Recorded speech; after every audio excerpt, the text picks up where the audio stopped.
taken time to watch this video. My name is Komal Chopra. I am a speaker. I talk about happiness and the related topics such as purpose, resilience, mental health, kindness, and more. This is the video interview focusing on sharing with you the key insights on happiness and how you can incorporate small yet important things to bring more happiness and stay calm, especially in the current challenging time that we are all in. I'm the host for this video interview, and today I have with me someone who's an expert on this subject and also known as the Happy Doctor, Dr. Suresh Devnani. Dr. Suresh is a global keynote speaker, an author, a consultant, and an executive coach. And he is here with us all the way from Singapore to share with us key insights on happiness, what we can do to stay calm and centered, and also bring more joy and happiness into our lives. So, welcome, Dr. Suresh. Thank you so much for coming here. Thank you, Komal, for inviting me. So, to begin with, would you be okay to share something about yourself, what's your life journey, and to be very specific, how did you become the happy doctor? It's a long story, but I'll try to make it as short as possible because we don't have the whole day. They say I could write another book on myself again, but I was a. So this is my story. So the story starts with this way. I was born in an affluent family, and I can't say money was not buying me all the luxuries I wanted. Eventually, I hit a burnout phase of my life and went on a journey to find my true calling. And today I'm known as the Happy Doctor. But this has taken me over 33 years to realize that money can't buy us the happiness that we seek. It's so much more than that. And I was once the miserable millionaire, and today I'm the happy doctor. Oh, wow, that's interesting. I didn't know about that. Actually, you reminded me about that book, The Monk Who Sold His Ferrari. Is it something similar to your story, or is it made, the book was written on your story? No, the book was not written on my story, but I have a book out there that's written on my story. It's an autobiography by myself. It's called The Miserable Millionaire, which is available on Amazon. Okay, great. The Miserable Millionaire. Okay, great, great, wonderful. Thank you so much for sharing that. And what's happening today in the world? This is something which is completely shocking, surprising. I've never seen anything like that. I've never even thought that something like that could happen and how it could really look like or feel like. I think we have abundance of information, knowledge, statistics, data coming to us every few minutes from all possible sources. But if you really have to summarize, what are your thoughts on the situation outside, how it is or it will impact people? Now, currently, I think there's just way too much information out there, and we should only observe what is actual. Because there's a lot of made up stories right now about how this disease spreads, and a lot of rumors being spread through other social media. I think as long as we keep ourselves safe, we avoid interacting, doing the isolation that most people are doing, washing our hands, we should be reasonably safe. Social distancing is a must. There's no way, no doubt about that. And wearing a face mask also is a must today because there are a lot of people who are carrying the disease but are not actually sick. And we don't even know who they are. So it's best we all wear a mask, even though if we are not sick, and avoid being in crowds that are too large where the virus can spread, and avoid staying in cold spaces which are air conditioned as well because the virus does spread. It's very thin in particles as well. And what this is causing is a lot of panic and fear and a lot of anxiety. Because I work with a lot of clients who are now dealing with panic, anxiety, and also somewhat the mindset has changed that we're going to die. And this is something we should avoid because, see, death is not something we should fear, but we should not only think about it too. Why not live to grow old and spend more time with our family members?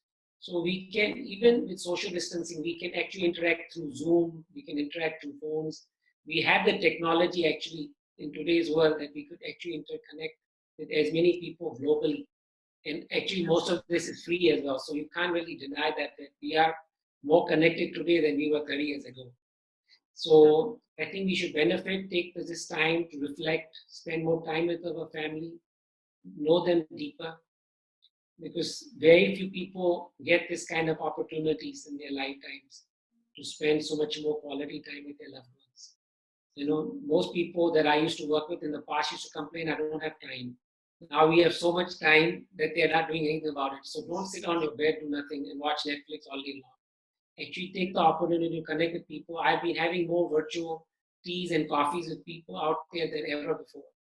And I'm counseling more people today than ever before. So there is a lot going on right now, and I think we have to think creatively and interact, because we have talent within us which we can actually spread and support or uplift people out there. So there's a lot going on, and connect with like-minded groups that can uplift your spirits, because thinking about this is not going to help you. It's best look at how we could change and adapt to the current environment.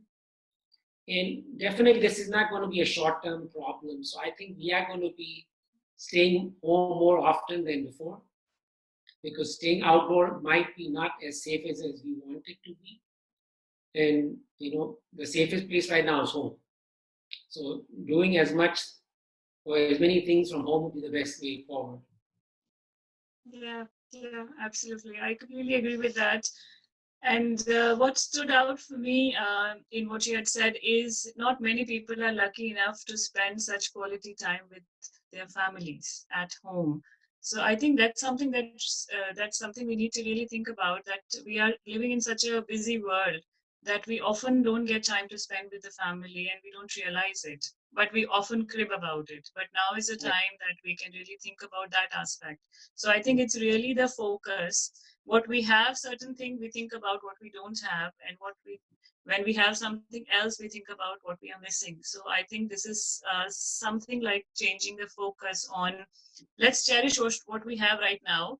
Probably later, and hopefully when things will settle down, we won't have as much time for the family, and obviously we'd like to do other things, and that at that time we won't have that much quality time with the family. So let's cherish what we have for that moment, and then let's do other things then when things settle down. So I Right. think that's something that really stood out for me, and that's something we all need to think about and pay attention to. But one more thing you mentioned, which I haven't heard from other sources of advice and information we are collecting, is do not go in places which are cold in ACs and things like that. I had heard, and I was very happy to hear that the virus probably might not exist in more than 32 degrees or something like that. But I also heard that there was no proof of that. So do you think that the virus can't survive in hot places, No, hot it's not weather? about it cannot survive hot places, but what has happened is even in Singapore, our intensive units which the government has set up, there's no air conditioning going on. They only have fans being used. So the whole idea for them is they feel that air conditioned air is circulated air. So what happens? The particles are actually being recycled. So they want to Oh, avoid that, even with HEPA filters. But the coronavirus particles are so thin, so what happens is they can go back through the filter and actually circulate in the air. So I okay. feel I'm not an expert in this field, but I'm just saying avoid cold spaces, especially that are air conditioned and which are Mhm. locked, where the air is being filtered Okay. regularly. That's Okay. why I think a lot of the airlines have stopped flying, because there's really no way to guarantee that the flights were safe, to fly on. Because there Yeah, were yeah, people were getting sick on planes. yeah, that makes sense. Thank you so much for sharing that. All right, and do you think that there is a silver lining to whatever is happening? Maybe something that we are not able to see. I mean, I am getting news about how the nature is flourishing, the animals and birds are enjoying, and I really, really feel happy to see that. And sometimes, somewhere in my heart, I feel that there was a change needed in this world, and I really didn't know how this could, how we could all really bring that kind of a change, which is so massively needed for the nature, for other species, for even humanity as a whole. And this tiny little invisible monster has really surprised me and actually the world by bringing so much changes into our lives, but also the silver lining on the nature, on other animals and species. is do you think it's some sort of a nature's revolt, or is something linked to that, that we should all look at and at least feel happy about it? Actually, I see this as a blessing. It's not a revolt. But see, we all know our nature, our environment was being destroyed, and there Yeah. was a time frame to end it. So now this is nature's own way of repairing itself, so it can survive the future. So I see this as a blessing. But Yeah. what man has to do now is actually take the time to reflect and go deeper and figure this out. That instead of destroying the environment, why not focus inwards and repair all the damage we have caused, both externally and internally? And we have to work on this issue unitedly, because right now, if you see, every country has locked down its borders and every doctor is trying to figure out the cure for this. But what we need to learn is how to share and learn from each other's experience and figure out a way to find both a vaccine and a cure for this illness. Because if we do not do this together, because what humanity has lost is the oneness, the united, being one. So if you see this slogan has been going around, united we stand. But see, we can't just have a hashtag with that. We actually have to participate as one. Absolutely. Absolutely. I There should completely be agree no with you. difference between race, religion, our other profiles. There's no reason for us to say that this is a problem which is originally of one country and we are not going to help each other. We have to figure this out Yes, yes, absolutely. That's so true. So, what do you suggest? What are the things that a common individual like me and a lot of other people who would be watching this video can incorporate into their daily lives now when they're at home, or maybe later when they go out, or in general, which can help us to stay calm in situations like this and any other daily personal situations we face in our lives, and also how we can incorporate more joy into our lives. So it depends on where you stand today. So I would say stand spiritually or religiously. See, a lot of people are praying right now. Some are meditating. Some are doing mindful exercises, or just even like opening your window and staring at the sun in the morning. Or if you have a window that gets sunlight in the morning. If not, there are beautiful videos on YouTube of a rising sun, or a sun setting, or a rising of a moon. So there is technology available for us to do that. And for those who are having restless periods, some breathing exercises or following some guided meditations online. There's beautiful videos out there. And if your audience wants some suggestions, I'm more than happy to send you some links that they can work from.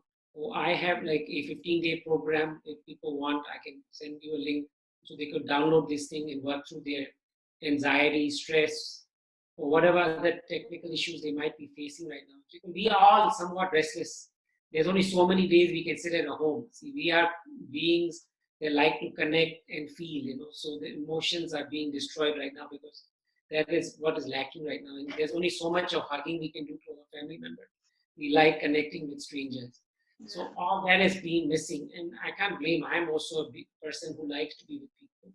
But see, that is now. Let's say the period comes where we are actually allowed to go out. The social distancing, it's not going to go anywhere soon.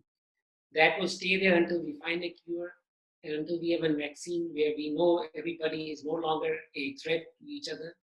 That's only when it will go.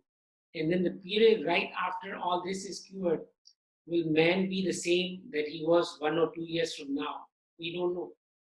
The truth is, the only thing we will know is that we stay deeper connected to ourselves, that we don't destroy after this, that we learn from this experience and actually try to do good.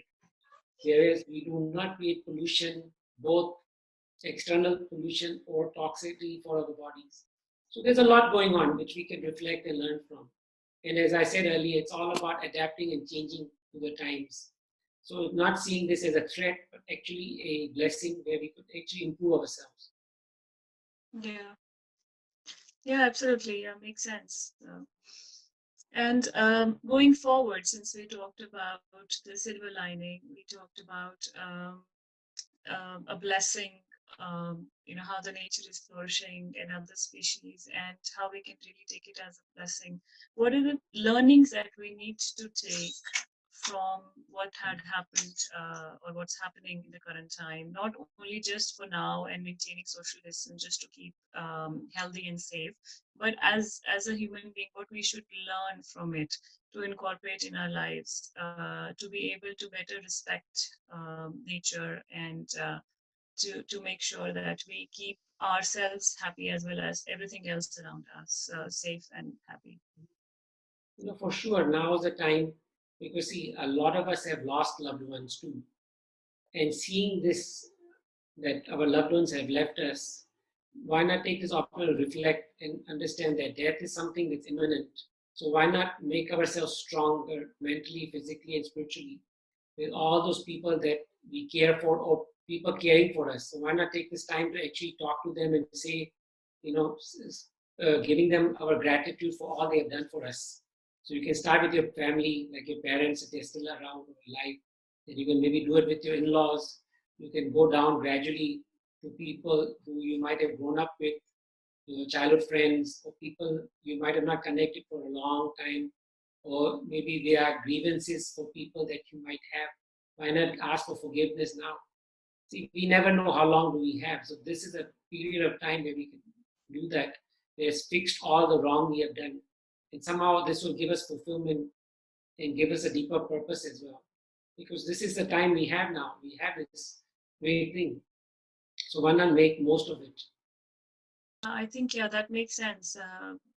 To really spend this time, mend anything and everything that we have to do in our lives, in our relationships. That makes sense. All right. And anything else that you think we'll be missing and it's important to share with people to deal with the challenges and be more happy in our lives? See, now one thing for sure, a lot of us will might be affected financially, and no one has survived this untouched. Very, very rich people have lost billions. The people down there, of course, they might have lost their jobs or will lose their jobs. We have to stay positive. We have to stay optimistic that we are blessed with this body, this healthy body. We can still survive and thrive with it. Yeah. So don't give up so easily. Learn new skills while you sit at home. I'm not saying only learn skills that maybe are good for your work, but learn skills which can make you a better human being as well. So take this Yes. time to reflect, learn new skills about how to stay happy. So maybe catch up on laughter yoga, or learn some basic meditation if you are not meditating regularly. As I said, maybe what might be good is also guided mindfulness. So there's a lot of ways to improve and enhance our being, because if we are strong, we can do great things again. We are given these challenges so we can grow and learn from them, because we can accept failure, but we have to learn from failure and actually thrive again. And that's my ultimate you know, belief that we can all thrive again. This is just a period of trial, and as long as we stay strong, we'll persevere for sure. Yeah, absolutely.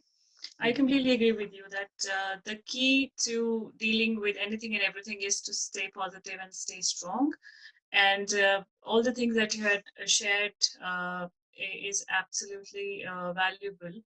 To be grateful, to enjoy the beautiful moments of life, being with the family, connect with friends on using the technology to the best. We have so much options available that we allow us to connect with our family and friends, enjoy the nature, sunrise, and do all the beautiful things like meditation. And people can also incorporate some therapeutic activities, whatever works for them. I always say that some people may not really enjoy meditation, at least in the beginning, so they sometimes don't try. But there are some other things that people enjoy, like you like cooking or baking or singing or dancing, coloring, painting, or any other artwork.